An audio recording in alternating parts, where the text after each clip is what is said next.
Hello, respected viewers. This is the British Poesy Channel. I'm about to declaim one of Thomas Gray's best-loved poems.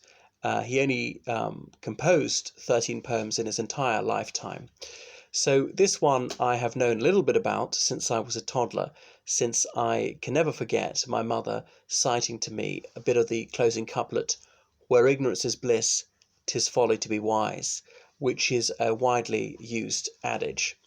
I read this poem when I was an adolescent, and it spoke to me profoundly since I was at Eton, where Gray had gone back to compose the poem. I don't know the story around it, but that's the muse of it.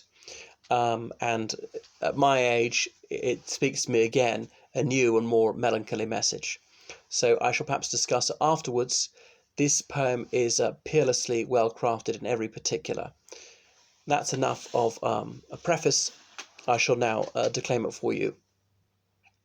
An Ode on the Distant Prospect of Eton College by Thomas Gray.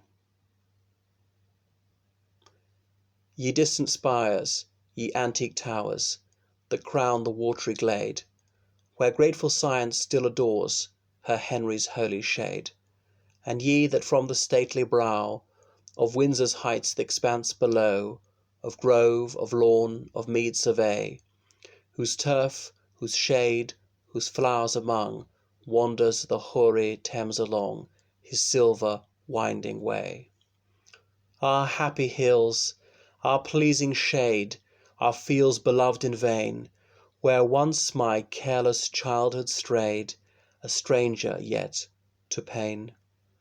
I feel the gales that from ye blow a momentary bliss bestow, as waving fresh their gladsome wing, my weary soul they seem to soothe, and redolent of joy and youth to breathe a second spring. Say, Father Thames, for thou hast seen full many a sprightly race disporting on thy margin green, the paths of pleasure trace, who foremost now delight to cleave with pliant arm thy glassy wave, the captive linnet which enthrall? What idle progeny succeed to chase the rolling circle's speed, or urge the flying ball? While some on earnest business bent their murmuring labours ply, 'gainst graver hours that bring constraint to sweeten liberty, some bold adventurers disdain the limits of their little reign, and unknown regions dare descry. Still as they run, they look behind, they hear a voice in every wind, and snatch a fearful joy. Gay hope is theirs, by fancy fed, less pleasing when possessed, the tear forgot as soon as shed, the sunshine of the breast.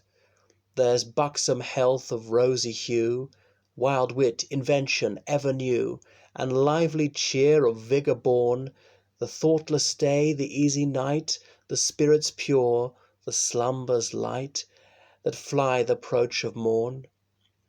Alas, regardless of their doom, the little victims play. No sense have they of ills to come, nor care beyond today. Yet see how all around 'em wait the ministers of human fate, and black misfortune's baleful train. Ah, show them where in ambush stand to seize their prey the murderous band. Ah, tell them they are men. These shall that fury passions tear, the vultures of the mind, disdainful anger, pallid fear, and shame that skulks behind, or pining love shall waste their youth, or jealousy with rankling tooth that inly gnaws the secret heart, and envy wan and faded care, grim-visaged comfortless despair, and sorrow's piercing dart. Ambition shall tempt to rise, when whirl that wretch from high, to bitter scorn a sacrifice, and grinning infamy. The stings of falsehood those shall try, and hard unkindness altered eye, that mocks the tear it forced to flow, and keen remorse with blood defiled, and moody madness, laughing wild amid severest woe. Lo, in the veil of tears beneath, a grisly troop are seen, the painful family of Death, more hideous than their queen. This racks the joints, this fires the veins, and every labouring sinew strains those in deeper vitals rage. Lo, poverty to fill the band, that numbs the soul with icy hand, and slow consuming age. To each his sufferings, all are men, condemned alike to groan, the tender for another's pain, the unfeeling for his own. Yet why should they know their fate, since sorrow never comes too late, and happiness too swiftly flies? Thought would destroy this paradise, no more, where ignorance is bliss, 'tis folly to be wise.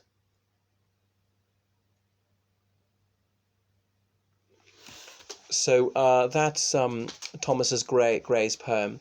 So the tale of it, as it appears to me, is he's recalling his childhood days, and he goes back to Eton and looking at it from the far side of the River Thames, and then he casts his mind back to his boyhood days when he was carefree, when he was playing sports with his schoolmates on the banks of the River Thames, and he addresses the Thames. Father Thames, it's known, it's hoary, it's ageless, it has witnessed so many a gleeful scene, and here he is, well into manhood, experience the troubles that one does in middle age, in old age, and thinking, those boys, I can see them now, and they have no worries, everything's provided for, and they assume a golden future is assured to them. Well, they couldn't be more wrong. But I shan't disabuse them of this fond delusion, because it would only spoil their youth, and so much grief awaits them.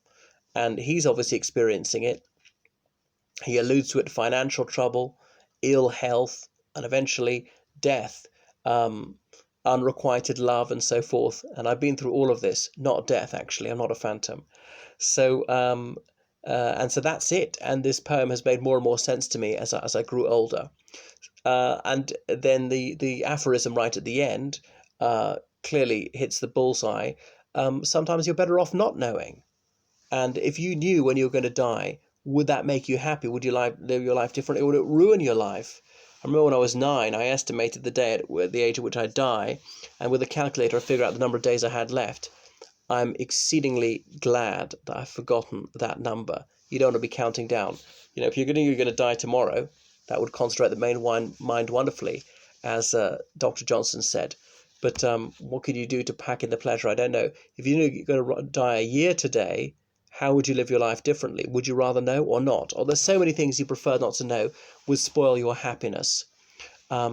So that's what he's feeling. Nostalgic, regretful, perhaps he's mismanaged his life, and there's so many snares out for you. So I would wish these children to enjoy the innocence and the contentment of childhood to the maximum. I know in India this poem is part of many English literature syllabi, so I hope my rendering has provided some aesthetic pleasure and perhaps been a bit of an education for those who are studying this poem. All right, that's enough for me. Toodaloo.